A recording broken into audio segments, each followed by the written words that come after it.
اب ان لوگوں کی یوں سمجھیے کہ وہ نیند سے بیدار ہوئے، ایک دوسرے کو سلام کیا، باتوں میں مصروف ہو گئے، نماز بھی ادا کر لی۔ جب ان لوگوں کو بھوک لگی تو انہوں نے ایک اپنے ساتھی جس کا نام یملیخا تھا اس کو کہا کہ بازار جاؤ اور کچھ کھانا لاؤ، اور نہایت خاموشی سے یہ بھی معلوم کر لو کہ دقیانوس ہم لوگوں کے بارے میں اب کیا ارادہ رکھتا ہے۔ یعنی وہ یہ سمجھ رہے تھے کہ تھوڑی دیر کے بعد ہی ہم بیدار ہو گئے۔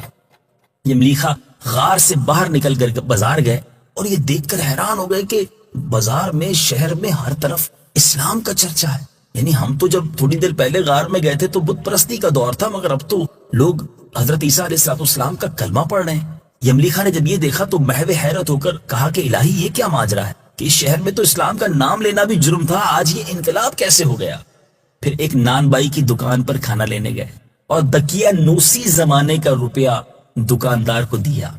اب یاد رہے کہ اگر 100 years ago یعنی کئی 100 سال پہلے کا کوئی کرنسی لے کر کسی کی دکان پر جائے تو وہ تو حیران ہونا ہی تھا۔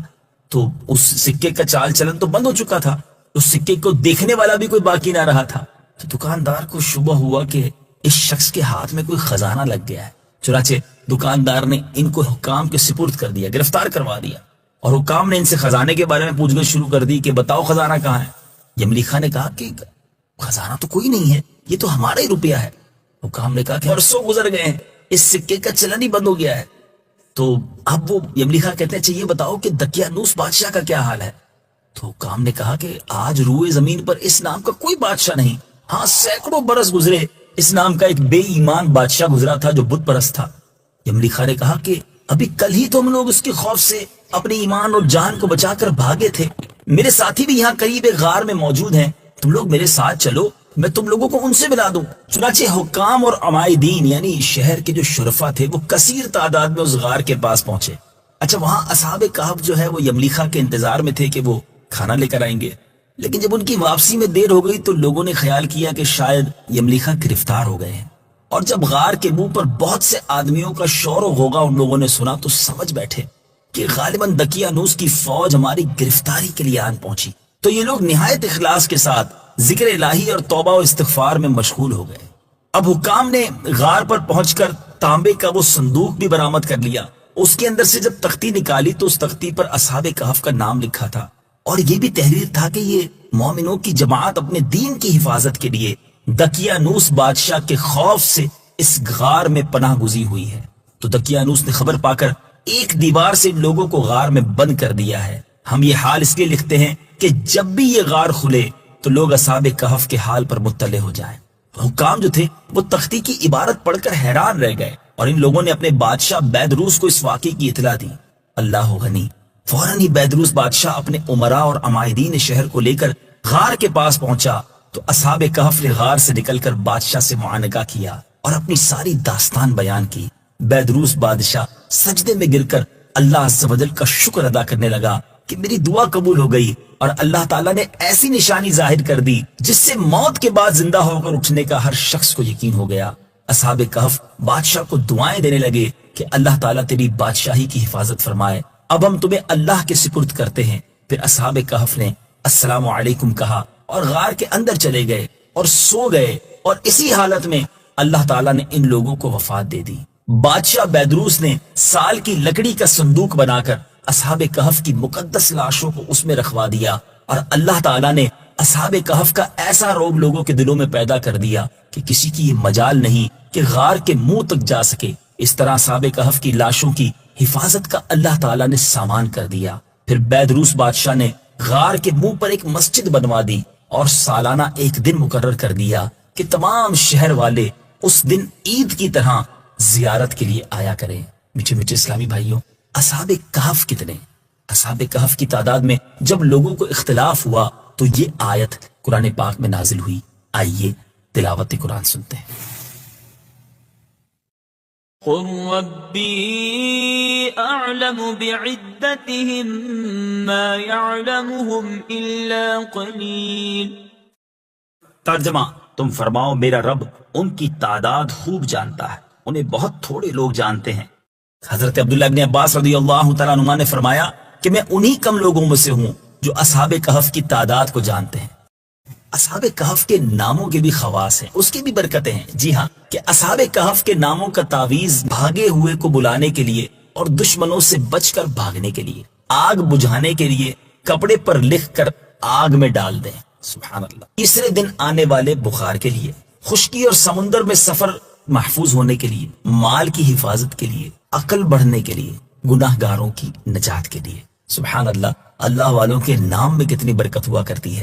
اور وہ اپنے غار میں 300 سال ٹھہرے اور 9 سال زیادہ۔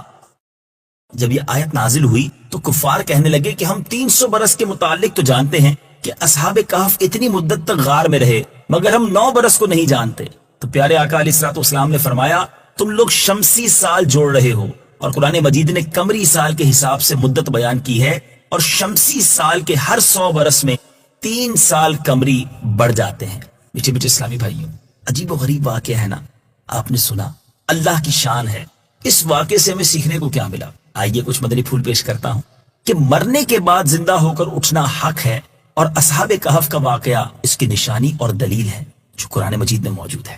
نمبر 2، جو اپنے دین و ایمان کی حفاظت کے لیے اپنا وطن چھوڑ کر ہجرت کرتا ہے، اللہ تعالیٰ غیب سے اس کی حفاظت کا ایسا سامان فرما دیتا ہے کہ کوئی اس کے بارے میں سوچ بھی نہیں سکتا۔ نمبر 3، اللہ والوں کے ناموں میں برکت اور نفع بخش تاثیرات ہوتی ہیں۔ نمبر 4، بیدروس ایک ایماندار اور نیک دل بادشاہ نے اصحاب کہف کے غار کی زیارت کے لیے سالانہ 1 دن مقرر کیا۔ اس سے معلوم ہوا کہ بزرگان دین کے عرس کا دستور بہت قدیم زمانے سے چلا آ رہا ہے۔ نمبر 5، بزرگوں کے مزاروں کے پاس مسجد تعمیر کرنا اور وہاں عبادت کرنا بھی بہت پرانا مبارک طریقہ ہے، کیونکہ بیدروس بادشاہ نے اصحاب کہف کے غار کے پاس ایک مسجد بنا دی تھی، جس کا ذکر قرآن مجید کی سورہ کہف میں موجود ہے۔ میٹھے میٹھے اسلامی بھائیوں، قرآن مجید کی کیا بات ہے! کیسے پیارے، کیسے حیرت انگیز واقعات، اور پھر ان واقعات میں کتنے خوبصورت ہمارے لیے میسیجز ہیں۔ قرآن پڑھیے، قرآن کے نور سے اپنے دلوں کو منور کیجیے، قرآن پاک کو سمجھنے کی کوشش کیجیے۔ میٹھے میٹھے اسلامی بھائیوں، سلسلے کے اختتام پر اصحاب کہف کا غار آپ کو نہ دکھائیں؟ آئیے اصحاب کہف کا غار بھی دیکھیے، وہ جو مسجد جس کا ذکر قرآن میں موجود ہے، جو اصحاب کہف کے غار کے ساتھ ہی بنائی گئی تھی، اس مسجد کا بھی دیدار کیجیے اور اللہ کی قدرت کا نظارہ اپنی آنکھوں سے دیکھیے۔ اللہ کے کلام کی باتیں ہیں، اللہ کے نبیوں کی باتیں ہیں، تاریخ کے بڑے ہی دلچسپ اور انوکھے واقعات ہیں۔ آج بھی قرآن کا ایک خوبصورت واقعہ ہم نے سننا ہے، اور یہ واقعہ واقعی کمال کا واقعہ ہے۔ ایک ایسی داستان ہے جس کو سن کر عقل حیران ہو جاتی ہے۔ اللہ کے ایک نبی کا ایک ایسا امتحان لیا گیا، اور اس امتحان میں انہوں نے کیسی زبردست، جس کو آپ کہیے کہ کامیابی حاصل کی، صبر کا شاندار مظاہرہ کیا۔ وہ ایسی ہستی ہیں کہ جب بھی صبر کا نام لیا جاتا ہے تو نام ان کا بھی ساتھ دماغ میں آتا ہے، ان کی بھی بات ذہن میں آتی ہے۔ سبحان اللہ۔ امید ہے آپ پہچان گئے ہوں گے کہ آج اللہ کے کس نبی کی بات ہونی ہے۔ وہ ہستی ہیں جن کا ذکر قرآن میں کئی جگہ پر موجود ہے۔ آج بات ہوگی حضرت ایوب علیہ نبینا علیہ الصلوۃ والسلام کی۔ حضرت ایوب علیہ الصلوۃ والسلام کا پہلے ہم کچھ تعارف سنتے ہیں۔ آپ کا نام پاک ایوب ہے، اور نسب نامہ کے متعلق مختلف اقوال ہیں۔ ایک قول یہ ہے کہ آپ کا نسب نامہ کچھ یوں ہے: ایوب بن اموس بن زارح بن عیس بن حضرت اسحاق علیہ الصلوۃ والسلام بن حضرت ابراہیم علیہ الصلوۃ والسلام، یعنی حضرت ایوب علیہ السلام بھی حضرت ابراہیم ہی کی اولاد میں سے ہیں۔ آپ کی والدہ محترمہ حضرت لوط علیہ الصلوۃ والسلام کی اولاد میں سے تھی، اور آپ کی زوجہ کا نام رحمت ہے۔ یہ حضرت یوسف علیہ الصلوۃ والسلام کے بیٹے افرایم کی شہزادی تھی۔ کیسا خاندان تھا کہ والدہ اللہ کے ایک نبی کی اولاد میں سے، آپ حضرت ابراہیم کی اولاد میں سے، اور آپ کی زوجہ جو ہے حضرت یوسف علیہ الصلوۃ والسلام کے بیٹے افرایم کی شہزادی تھی۔ یعنی دوسرے لفظوں میں آپ کی جو زوجہ جن کا نام رحمت ہے، ان کے دادا جان جو تھے وہ حضرت یوسف علیہ الصلوۃ والسلام تھے۔ آپ کا حلیہ کیسا تھا؟ حضرت ایوب علیہ الصلوۃ والسلام دکھتے کیسے تھے؟ آپ کے بال گنگریالے، خوبصورت کشادہ آنکھیں، شکل و صورت بہت حسین، سبحان اللہ، گردن چھوٹی، سیدھا چوڑا، پنڈلیاں اور کلائیاں مضبوط، اور قد مبارک دراز تھا، سبحان اللہ۔ اللہ تبارک و تعالیٰ نے آپ کو کمال کی نعمتیں، بے شمار نعمتوں سے نوازا تھا۔ آپ کو انواع و اقسام کے کثیر اموال دیے، یعنی آپ کے پاس ماندی، غلام، مویشی، جانور، یعنی ہر چیز میں فراوانی، مال و دولت بھی زبردست۔ اور آپ کے پاس بہت زمین بھی بہت تھی, آپ لینڈ لارڈ تھے, آپ کے پاس زمینداری کی زمین بھی بہت زیادہ تھی, اور اللہ نے آپ کو اولاد بھی بہت دی تھی, یعنی ہر چیز میں خوب نوازا تھا. ایسا ہوتا بہت کم ہے. پیسے ہوتے ہیں تو گھر میں پرابلم ہوتی ہے, گھر میں بہت کچھ ہوتا ہے تو مال دولت کم ہوتا ہے, کسی ایک بزنس میں انسان ترقی کرتا ہے. اللہ نے اپنے نبی کو بہت چیزوں سے نوازا, دنیاوی طور پر. ویسے تو انبیاء نوازے ہی جاتے ہیں, وہ اللہ کے خاص بندے ہیں, اخروی نعمتوں میں ان کا کوئی ثانی نہیں ہوتا, لیکن اللہ تعالیٰ نے دنیاوی نعمتوں سے بھی خوب نوازا تھا. آپ کے اوصاف, عادتیں کیسی تھی؟ سبحان اللہ, آپ انتہائی عمدہ اوصاف کے مالک تھے, مصائب و آلام پر صبر کرنے والے, بہت ہی اچھے بندے, اور اللہ کی طرف بہت رجوع کرنے والے تھے. سبحان اللہ. اللہ تبارک و تعالیٰ نے قرآن مجید فرقان حمید میں حضرت ایوب علیہ السلام کے بارے میں کیا شاندار بات ارشاد فرمائی ہے. چنانچہ اللہ تبارک و تعالیٰ ارشاد فرماتا ہے, یہ قرآن پاک کے 23ویں پارے سورہ صاد کی آیت نمبر 44 ہے, آئیے سنتے ہیں. وَخُذْ بِيَدِكَ ضِغْثًا فَاضْرِبْ بِهِ وَلَا تَحْنَثْ إِنَّا وَجَدْنَاهُ صَابِرًا نِعْمَ الْعَبْدُ إِنَّهُ أَوَّابٌ. اور فرمایا کہ اپنے ہاتھ میں ایک جھاڑو لے کر اس سے مار دے, اور قسم نہ توڑ, بے شک ہم نے اسے صابر پایا, کیا اچھا بندہ, بے شک وہ بہت رجوع لانے والا ہے. حضرت ایوب علیہ السلام کے بارے میں علامہ ابو بکر احمد بن علی المعروف خطیب بغدادی رحمت اللہ تعالی کیا لکھتے ہیں؟ آپ فرماتے ہیں کہ آپ مسکینوں پر رحم کرتے, یتیموں کی کفالت فرماتے, بیواؤں کی امداد کرتے, مہمانوں کے ساتھ عزت و تکریم اور خندہ پیشانی سے پیش آتے, مسافروں کی خیر خواہی کرتے, اللہ تعالیٰ کی نعمتوں پر اس کا شکر ادا کرتے, اور اللہ کے حقوق کامل طریقے سے ادا کیا کرتے. سبحان اللہ, سبحان اللہ. اب آپ کی زندگی میں ایک زبردست موڑ آیا, everything going very well, سب بہترین جا رہا تھا, خاندان بھی بہت بڑا, مال و اموال, مویشی, جانور تھے, پیسہ تھا. اب آزمائش کا دور شروع ہوا. مفسرین اور مورخین کے بیان ہے کہ حضرت ایوب علیہ السلام کو اللہ تعالیٰ نے بہت زبردست مال و دولت سے نوازا, صحت بھی عطا کی تھی, کثیر اولاد بھی تھی. آپ کو آزمائش میں کیسے مبتلا کیا گیا؟ سب سے پہلے آپ پر جو آزمائش ہے وہ یہ آئی کہ آپ کی جو اولاد تھی وہ مکان کے گرنے سے دب کر انتقال کر گئی. آپ سوچئے کہ بچوں کا انتقال ہو جائے تو انسان کو کتنی تکلیف ہوتی ہے. اسی طرح باندی اور غلام بھی ختم ہو گئے. تمام جانور جس میں ہزارہ اونٹ, تھوڑے بہت نہیں, ہزارہ اونٹ تھے, ہزارہ بکریاں تھی, سب کے سب ایک ایسی آفت آئی کہ وہ بھی مر گئے.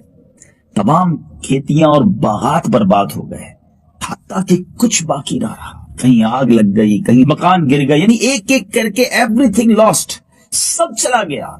اللہ اکبر, کتنا بڑا امتحان تھا. ان کٹھن حالات میں آپ کا طرز عمل کیا رہا؟ آپ کو ایک کے بعد ایک اطلاع ملتی رہی کہ گھر بھی گر گیا, تو اولاد کا انتقال بھی ہو گیا, تو کھیت بھی چلا گیا, تو جانور بھی مر گئے, تو یہ بھی نقصان ہو گیا. ہر نقصان پر آپ کو جب خبر ملتی تھی, حضرت ایوب کا جواب کیا ہوتا تھا؟ یہ بڑا کمال کا جواب تھا, جو مجھے اور آپ کو آج سیکھنا ہے. آپ فرماتے میرا کیا ہے, جس کا تھا اس نے لے لیا. جب تک اس نے مجھے دے رکھا تھا میرے پاس تھا, جب اس نے چاہا لے لیا. اس کا شکر ادا ہو ہی نہیں سکتا, اور میں اس کی مرضی پر راضی ہوں. ذرا غور کیجیے کیا کہتے تھے, میں اس کی مرضی پر راضی ہوں. ہر آفت کے بعد, ہر مصیبت کے بعد, ہر امتحان کے بعد اللہ کے اس بندے کی زبان پر یہی جاری تھا, میں اس کی مرضی پر راضی ہوں, اس کا شکر ہے. سبحان اللہ, سبحان اللہ. اب یہ سب چلا گیا. اب صرف آپ بظاہر بچے تھے, آپ کی صحت تھی, آپ کا جسم آپ کے پاس تھا. اب اس میں بھی آزمائش میں مبتلا کر دیا گیا. اور وہ آزمائش کیا تھی کہ آپ کے جسم شریف پر آبلے پڑ گئے, تمام بدن مبارک آپ کا زخموں سے بھر گیا, آپ پر صحت بھی آپ کی چلی گئی, بیمار ہو گئے. اللہ اکبر. اب ایک ایک کر کے سب لوگوں نے چھوڑ دیا. آج بھی ایسے ہی ہوتا ہے. پیسے ہو بہت سارے لوگ ساتھ ہوتے ہیں, حسن ہو, صحت ہو, طاقت ہو, رابطے ہوں تو جناب لوگ آگے پیچھے ہوتے ہیں. اگر یہ نعمتیں چلی جائیں پھر بہت کم لوگ قریب رہ جاتے ہیں, پھر ایک ایک کر کے لوگ ساتھ چھوڑ جاتے ہیں. اور ایسے ہی ہوا, ایک ایک کر کے سب نے ساتھ چھوڑ دیا. آج کے دور میں بھی کہتے ہیں نا مطلب کے ہیں لوگ. بہرحال اب بڑا معاملہ ہوا, مگر آپ کی زوجہ محترمہ سبحان اللہ حضرت رحمت بنت افرایم نے آپ کو نہ چھوڑا اور آپ کی خدمت کرتی رہی. اب علماء نے بڑی زبردست اس پہ بحث کی ہے کہ حضرت ایوب علیہ السلام کو اس آزمائش میں مبتلا کیوں کیا گیا. بعض لوگوں کو دنیا میں آزمائش اس لیے آتی ہے کہ ان کے گناہوں کی سزا ہوتی ہے, ان کی خطاؤں کی وجہ سے ہوتی ہے. اللہ کے نبی علیہ السلام تو معصوم ہوتے ہیں, ان سے تو کوئی خطا ہی نہیں ہوتی. تو ان کے اوپر جو آزمائش ان کی کسی خطا کی وجہ سے نہیں تھی, بلکہ ان کے درجات کو اور بلند کرنے کے لیے, ان کے مقام کو اور آگے بڑھانے کے لیے تھی. اور یاد کرو ہمارے بندے ایوب کو, جب اس نے اپنے رب کو پکارا, مجھے شیطان نے تکلیف اور ایذا لگا دی. اب حضرت ایوب علیہ السلام کا جو شفا یابی کا وقت آیا, آپ پر یہ آزمائش پوری ہوئی, اس وقت کیا ہوا؟ سبحان اللہ. حضرت عبداللہ ابن عباس فرماتے ہیں کہ شفا یابی کی صورت یہ بنی کہ آپ کو یہ کہا گیا کہ آپ, وہ بھی قرآن میں ذکر ہے کہ آپ زمین پر اپنا پاؤں ماریں, اور آپ کے لیے نہانے اور پینے کے لیے ٹھنڈے پانی کا چشمہ تھا. آپ نے اس میں غسل کیا, ساری بیماریاں دور ہو گئی, اللہ نے آپ کو پھر صحت دے دی, وہی حسن و جمال اور جوانی لوٹ آئی. سبحان اللہ. آپ کیا ہوا کہ شفا یابی تو آپ کو مل گئی, آپ کی زوجہ کسی کام سے گئی تھی, اللہ نے آپ کو جنتی لباس پہنایا, اس کے بعد آپ ایک طرف ہو کر بیٹھ گئے. جب آپ علیہ السلام کی زوجہ محترمہ آئی تو آپ کو پہچان نہ سکی اور کہنے لگی کہ اللہ کے بندے, یہاں جو ایک شخص بیمار تھا, کیا تم نے اس کو کہیں دیکھا ہے؟ کہیں اس کو کوئی بھیڑیا وغیرہ اٹھا کر تو نہیں لے گیا؟ تو اب پریشانی میں کئی باتیں کی. تو آپ نے فرمایا تیرا بھلا ہو, میں ہی ایوب ہوں. عرض کی آپ کیوں مجھ سے مذاق کر رہے ہیں؟ یعنی آپ کی زوجہ آپ کو پہچان ہی نہیں سکی, آپ ایسے حسین و جمیل ایک بار پھر صحت مند جنتی لباس پہنے ہوئے ہو گئے. تو فرمایا تیرا بھلا ہو, میں ہی ایوب ہوں, اللہ عز و جل نے میرا جسم دوبارہ ٹھیک کر دیا. اس کی دعا سن لی تو ہم نے دور کر دی جو تکلیف اسے تھی, اور ہم نے اسے, اس کے گھر والے اور ان کے ساتھ اتنے ہی اور عطا کیے, اپنے پاس سے رحمت فرما کر اور بندگی والوں کے لیے نصیحت. اچھا ناظرین, اب یہ امتحان کا مرحلہ تو پورا ہو گیا, آپ کو پھر سب کچھ عطا کیا گیا, ایک بار پھر جوانی بھی آ گئی, نعمتیں بھی دے دی گئیں. مگر ایک اور بڑا ہی عجیب و غریب واقعہ اس دوران ہوا, اور وہ یہ تھا کہ بیماری کے زمانے میں حضرت ایوب علیہ السلام کی زوجہ ایک بار کہیں کام سے گئی تھی, دیر سے خدمت میں حاضر ہوئی. چونکہ تکلیف اور کمزوری کی وجہ سے آپ بہت سارے امور خود نہیں کر پاتے تھے, تو اب آپ کی زوجہ جب دیر سے آئیں تو آپ سخت آزمائش میں مبتلا ہو گئے. تو بے قرار ہو کر آپ نے قسم کھا لی کہ میں تندرست ہو کر تمہیں 100 کوڑے ماروں گا. حضرت ایوب علیہ السلام صحت یاب ہو گئے, حالانکہ زوجہ نے بڑی خدمت کی تھی, مگر آپ قسم کھا چکے تھے. سبحان اللہ. اللہ تعالیٰ نے کیا شاندار نرمی والا ایک ایسا حکم ارشاد فرمایا, حکم الہی ہوا کہ انہیں جھاڑو مارے اور اپنی قسم نہ توڑیں. چنانچہ حضرت ایوب علیہ السلام نے 100 تینیوں والا ایک جھاڑو لے کر اپنی زوجہ کو مار دیا. یعنی وہ حکم جو قسم تھی وہ پوری کی, اور اس کا طریقہ بھی قرآن میں رب نے بیان فرما دیا. مایا کہ اپنے ہاتھ میں ایک جھاڑو لے کر اس سے مار دے اور قسم نہ توڑ, بے شک ہم نے اسے صابر پایا, کیا اچھا بندہ, بے شک وہ بہت رجوع لانے والا ہے. سبحان اللہ, سبحان اللہ. حضرت ایوب علیہ السلام کے قسم کھانے کا ایک سبب سید اعلیٰ حضرت امام اہل سنت کمال فرماتے ہیں کہ سیدنا حضرت ایوب علیہ السلام اللہ تعالیٰ کے پیارے نبی ہیں. آزمائش اور ابتلا کے دور میں آپ کی پاکیزہ بیوی, جن کا نام رحمہ بنت افرایم یا میشا بنت یوسف بن یعقوب بن اسحاق بن ابراہیم تھا, وہ آپ کے لیے محنت و مزدوری کر کے خوراک مہیا کرتی تھی. ایک دن وہ حضرت ایوب علیہ السلام کی خدمت میں انہوں نے زیادہ کھانا پیش کیا. حضرت ایوب علیہ السلام کو یہ گمان گزرا کہ کہیں کسی سے خیانت کر کے تو نہیں لا رہی ہیں. اس پر آپ کو غصہ آیا تو آپ نے قسم کھائی. یعنی ایک روایت یہ بھی ہے اور ایک روایت جو آپ نے پہلے سنی. تو بہرحال یہ شوہر کو راضی کرنے والی یہ خدمت گزار زوجہ تھی, اس کے لیے اللہ تعالیٰ نے کیا شاندار حکم بیان فرما دیا, اور شاید رہتی دنیا کے لیے ایک زبردست اصول بھی بیان ہو گیا. اس کی تفصیل میں انشاءاللہ آگے بیان کرتا ہوں. حضرت ایوب علیہ السلام دنیا سے آپ نے کب پردہ فرمایا؟ آپ کے بارے میں آتا ہے کہ آزمائش ختم ہونے کے بعد حضرت ایوب علیہ السلام نے 70 سال نعمت و راحت میں زندگی بسر کی, اور حضرت ابراہیم علیہ السلام کی شریعت پر عمل پیرا رہے.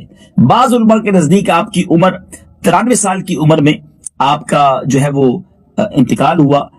تو بہرحال اللہ تعالیٰ حضرت ایوب علیہ السلام کی برکتیں ہم سب کو نصیب فرمائے. اب یہاں ایک بڑی ضروری وضاحت ہے ناظرین. بعض واعظین اور بعض مقررین اس طرح کی بات کرتے ہیں کہ حضرت ایوب علیہ السلام کے جسم پر معاذ اللہ پھوڑے ہو گئے تھے اور کیڑے ہو گئے تھے. یاد رہے اللہ کے جو نبی ہیں وہ عیبوں سے پاک ہیں. اللہ نے اپنے نبیوں کو بہت حسین و جمیل اور ایسا پاک بنایا, ہر اس عیب سے بچایا, ہر اس کام سے بھی بچایا جس سے لوگوں کو گھن آتی ہو, جس سے لوگ جو ہے وہ متنفر ہوں. یہ پاسبل ہی نہیں ہے کہ اللہ کے نبی کے اندر کوئی ایسی بیماری آ جائے کہ جس سے لوگ دور ہو جائے. ذرا اس کے بارے میں تفصیل سنیے گا. حضرت علامہ عبد المصطفیٰ اعظمی رحمۃ اللہ تعالی علیہ فرماتے ہیں, عام طور پر لوگوں میں مشہور ہے کہ معاذ اللہ آپ کو کوڑ کی بیماری ہو گئی تھی. چنانچہ بعض غیر معتبر کتابوں میں آپ کی کوڑ کے بارے میں بہت سی غیر معتبر داستانیں ہیں. یاد رکھیے, اس بالکل سرتاپا غلط باتیں ہیں. ہرگز آپ یا کوئی بھی نبی کبھی کوڑ یا جزام کی بیماری میں مبتلا نہیں ہوا, کیونکہ یہ مسئلہ متفق علیہ ہے کہ انبیاء کا تمام ان بیماریوں سے محفوظ رہنا ضروری ہے جو عوام کے نزدیک باعث نفرت و حقارت ہے. کیونکہ اللہ نے ان کو تبلیغ کا منصب دیا ہے, لوگوں تک پیغام پہنچانے کا منصب دیا ہے, تو ان کو ایسا عیبوں سے پاک بنایا ہے کہ ان کے قریب لوگ آنا پسند کریں, دور ہونا نہ ہو. سبحان اللہ. بلکہ بڑی خوبصورت بات علماء نے لکھی کہ جس کو جتنا بڑا منصب دیا, جس کو جتنا بڑا کام دیا, اس کو ایسا زیادہ حسن عطا فرمایا. جبھی تو نبی پاک علیہ الصلوۃ والسلام آخری نبی ہیں, اور میرے آقا جیسا حسین نہ کوئی آیا نہ آج آئے گا, کبھی بھی نہیں آ سکتا. ایسا تجھے خالق نے طرح دار بنایا, یوسف کو تیرا طالب دیدار بنایا. تو بہرحال امید ہے کہ یہ کنفیوژن بھی آج دور ہو گئی ہوگی. ناظرین, یہ واقعہ تو آپ نے سن لیا, مگر اس واقعے سے مجھے اور آپ کو کیا سیکھنے کو ملا؟ یہ دو باتیں بڑی اہم ہیں. ایک تو مصیبتیں, پریشانیاں, تکلیفیں, یہ زندگی کا حصہ ہے. مگر چھوٹی سی تکلیف پر, چھوٹی سی پریشانی پر آج جو ہماری حالت ہوتی ہے, شکوے, شکایت, واویلا, سب کو بتانا, زبان پر شکوے آ جاتے ہیں. اللہ کی بارگاہ میں معاذ اللہ لوگ آل فال بکرے ہوتے ہیں, کفر تک چلے جاتے ہیں. نہیں ناظرین, میں اور آپ تو کوئی حیثیت ہی نہیں رکھتے نا. نبی تو یعنی دنیا میں کوئی ولی کسی صحابی کے درجے پر نہیں پہنچ سکتا, اور کوئی صحابی کسی نبی کے درجے پر نہیں پہنچ سکتا. یہ معصوم ہوتے ہیں. مگر جب حضرت ایوب علیہ السلام پر اتنی بڑی آزمائش آئے, تو میں اور آپ تو کسی ماہ و شما تو کسی شمار میں ہی نہیں ہے نا. مگر پرابلم یہی ہے کہ گناہ گار ہونے کے باوجود, خطائیں ہونے کے باوجود اگر کوئی آزمائش آ جائے تو ہم زبان سے بہت شکوے کرتے ہیں, بہت واویلا کرتے ہیں, بہت کمپلینس کرتے ہیں, اللہ سے شکوہ کرتے ہیں. ایسا نہیں ہونا چاہیے. اس واقعے سے صبر کا دامن تھامنا سیکھیے. ایک دو حدیثیں سناتا ہوں. اللہ کے حبیب علیہ السلام نے ارشاد فرمایا, مومن مرد اور مومنہ عورت کو اس کی جان, اولاد اور مال کے بارے میں آزمایا جاتا رہے گا, یہاں تک کہ وہ اللہ تعالیٰ سے اس حال میں ملاقات کرے گا کہ اس پر کوئی گناہ باقی نہ ہوگا. سوچئے, یہ گناہوں کو معاف کروانے کے لیے, خطائیں کو مٹانے کے لیے بیماریاں اور پریشانیاں آتی ہیں, اور ہم ہیں کہ شکوہ کر کے, بے صبری کر کے وہ ثواب ہی ضائع کر دیتے ہیں. ایک اور حدیث سنیے.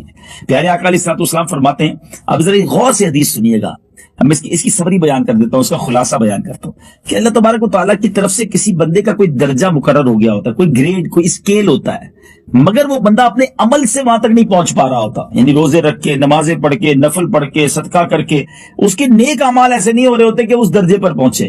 اب اللہ تعالیٰ اس بندے پر کوئی آزمائش بھیجتا ہے, تکلیف بھیجتا ہے, وہ صبر کرتا ہے, تو اللہ تبارک و تعالیٰ اس کے لیے اس درجے پر پہنچا دیتا ہے.